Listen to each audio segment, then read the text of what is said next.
नमस्कार दोस्तों, आप सबका स्वागत है हमारे चैनल पर। राजा जनक ने सीता स्वयंवर में महाराज दशरथ को निमंत्रण क्यों नहीं भेजा? जनकपुरी में जब सीता स्वयंवर का आयोजन हुआ, राजा जनक ने देश विदेश के सभी राजाओं को सीता स्वयंवर के लिए निमंत्रण भेजा। सबको निमंत्रण दिया, परंतु राजा दशरथ या अयोध्या के किसी भी व्यक्ति को उन्होंने निमंत्रण नहीं दिया। इसका कारण कोई आपसी बैर नहीं, बल्कि एक ऐसी घटना थी जिसके कारण राजा जनक डर गए थे कि कहीं अगर वापस फिर से वही हुआ तो फिर क्या होगा। क्या थी वह घटना, चलिए जानते हैं। एक बार राजा जनक के शासन काल में एक व्यक्ति का विवाह हुआ। विवाह के बाद वह पहली बार सज संवर कर अपने ससुराल जा रहा था। कुछ दूर जाने पर रास्ते में उसको कुछ दलदल मिला। उसने थोड़ा पास जाकर देखा तो उस दलदल में एक गाय फंसी हुई थी, जो शायद फंसे फंसे मरने की अवस्था में आ गई थी। उस व्यक्ति ने उसको देखा तो उसके मन में उस गाय को बचाने का ख्याल आया, परंतु दूसरे ही क्षण मन में एक दूसरा ख्याल भी आया। उसने सोचा, यह गाय तो कुछ देर में मरने वाली ही है। अगर मैं इसको निकालने के लिए इस दलदल में घुसा तो मेरे कपड़े और जूते खराब हो जाएंगे और फिर मैं अपनी ससुराल में ऐसी हालत में कैसे जाऊंगा। यह सोचकर वह गाय के ऊपर पैर रखकर आगे बढ़ गया। जैसे ही वह आगे बढ़ा, गाय ने उसे जाते हुए देखा तो उस व्यक्ति को श्राप दिया कि जिसके लिए तू जा रहा है उसे तू देख नहीं पाएगा। यदि तू उसको देखेगा भी तो तत्काल ही वह मृत्यु को प्राप्त हो जाएगी। यह कहकर कुछ ही क्षण में गाय के प्राण निकल गए। उस श्राप को सुनकर वह व्यक्ति दुविधा में फंस गया। उसे अपने किए पर बहुत पछतावा हो रहा था, परंतु अब कुछ नहीं हो सकता था। जो होना था वह हो चुका था। अब वह व्यक्ति उस गाय के श्राप से मुक्त होने का विचार करने लगा। मन में बहुत बड़ा बोझ लिए वह ससुराल पहुंचा। वहां पहुंचकर वह दरवाजे के बाहर ही बैठ गया और यह विचार करने लगा कि अगर मेरी नज़र मेरी पत्नी पर पड़ गई तो क्या होगा। कुछ समय बाद परिवार के अन्य सदस्यों ने उसे घर के अंदर चलने के लिए अनुरोध किया, किंतु वह नहीं गया। रास्ते में जो घटना घटित हुई थी उसके बारे में भी किसी को नहीं बताया। उसके दिमाग में तो गाय के द्वारा दिया गया श्राप बार बार गूंज रहा था। जब उसकी पत्नी को उसके घर के अंदर ना आने की बात पता चली तो उसने अपने घर वालों से कहा, तो चलो मैं ही चलकर उन्हें घर के अंदर लेकर आती हूँ। पत्नी ने जब जाकर उससे कहा कि आप घर के अंदर क्यों नहीं आ रहे हो और जो मैं बोल रही हूँ उसे सुनकर भी आप मेरी ओर क्यों नहीं देख रहे हो, वह व्यक्ति अपनी पत्नी की बात सुनने पर भी चुप रहा। काफ़ी अनुरोध करने के बाद उसने रास्ते में घटित सारा वृतांत कह सुनाया। पत्नी ने कहा, मैं भी पतिव्रता स्त्री हूँ, ऐसा कैसे हो सकता है? आप मेरी ओर तो देखो। अपनी पत्नी की बात सुनकर उसने जो ही अपनी पत्नी की ओर नज़र उठाकर देखा, वैसे ही उसकी आंखों की रोशनी चली गई और वह अपनी पत्नी को नहीं देख सका। यह सब उस गाय के श्राप के कारण हुआ। उस व्यक्ति की पत्नी भी पतिव्रता थी, इस कारण उसकी मृत्यु नहीं हुई। यह देखकर पत्नी अपने पति को लेकर राजा जनक के दरबार में गई।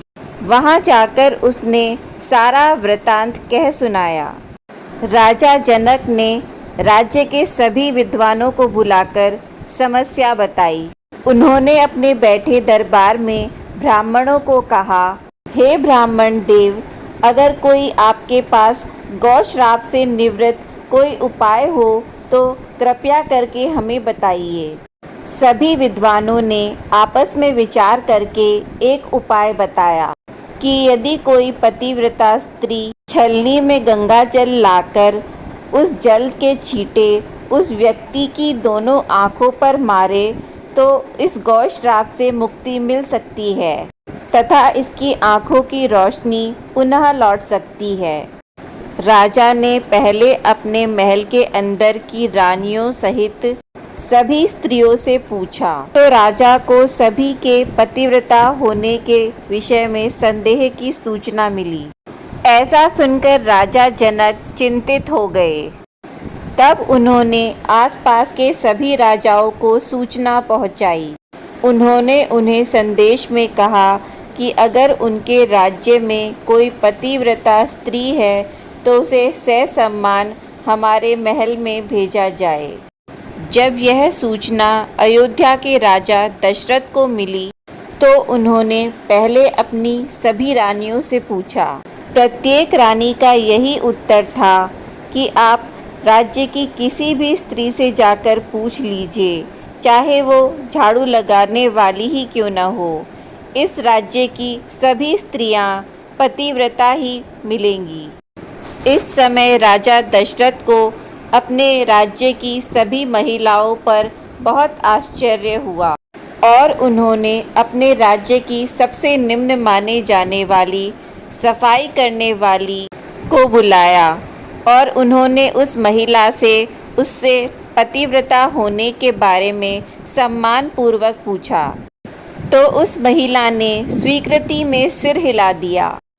तब राजा ने यह दिखाने के लिए कि अयोध्या का राज्य ही सबसे उत्तम है, उस महिला को राजा जनक के दरबार में भेज दिया। राजा जनक ने उस महिला का राजसी ठाट बाट से बहुत सम्मान किया और उसका स्वागत किया। तब राजा ने उस महिला को समस्या बताई और ब्राह्मणों ने जो उपाय बताया था वह भी बताया। महिला ने राजा को उस कार्य को करने की स्वीकृति दे दी।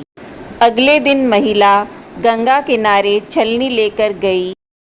वहां पहुंचकर उसने प्रार्थना की कि हे गंगा माता, यदि मैं पतिव्रता हूँ और मैंने कोई पाप न किया हो और मैंने अपने पति को ही परमेश्वर माना हो तो इस छलनी से एक बूंद भी नीचे न गिरने पाए, यह गंगा जल कहीं नीचे न गिर जाए। यह सोचकर उसने थोड़ा सा जल गंगा में ही छलका दिया और बाकी का जल लेकर वह राजा के दरबार में आ पहुंची। राजा के दरबार में उपस्थित सभी नर नारी यह दृश्य देखकर आश्चर्यचकित रह गए। तब उस महिला को ही उस व्यक्ति की आंखों पर छींटे मारने को कहा गया। उसने जो ही गंगा जल के छींटे उस व्यक्ति की आंखों पर मारे त्यों ही उसके आंखों की रोशनी वापस आ गई। यह देखकर राज दरबार में उपस्थित सभी लोग बहुत प्रसन्न हुए। तब उस महिला को पूरे राज सम्मान के साथ पारितोषिक दिया गया। जब उस महिला ने अपने राज्य को वापस जाने की अनुमति मांगी तब राजा जनक ने उसे अनुमति देते हुए उस महिला से जिज्ञासावश उस महिला की जाति पूछी। तब उस महिला द्वारा बताए जाने पर राजा आश्चर्यचकित हो गए। यही कारण था कि सीता स्वयंवर के समय राजा ने सोचा कि जिस राज्य की सफाई करने वाली इतनी पतिव्रता है तो उसका पति कितना शक्तिशाली होगा।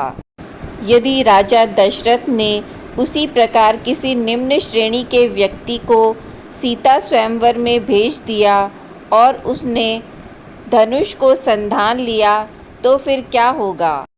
राजकुमारी कहीं किसी निम्न श्रेणी के व्यक्ति को न वर ले। यही सोचकर अयोध्या नरेश राजा दशरथ को राजा जनक ने निमंत्रण नहीं भेजा, किंतु विधाता की लेखनी को कोई आज तक टाल सका है। वही हुआ जो होना था। अयोध्या के राजकुमार वन में विचरण करते हुए अपने गुरु के साथ जनकपुर पहुंच ही गए तथा धनुष तोड़कर राजकुमार राम ने सीता का वरण कर ही लिया। तो दोस्तों, कैसी लगी आपको हमारी ये वीडियो? अगर आपको हमारी ये वीडियो अच्छी लगी हो तो प्लीज़ हमारी वीडियो को लाइक करें, शेयर करें और हमारे चैनल को प्लीज़ सब्सक्राइब करें। धन्यवाद।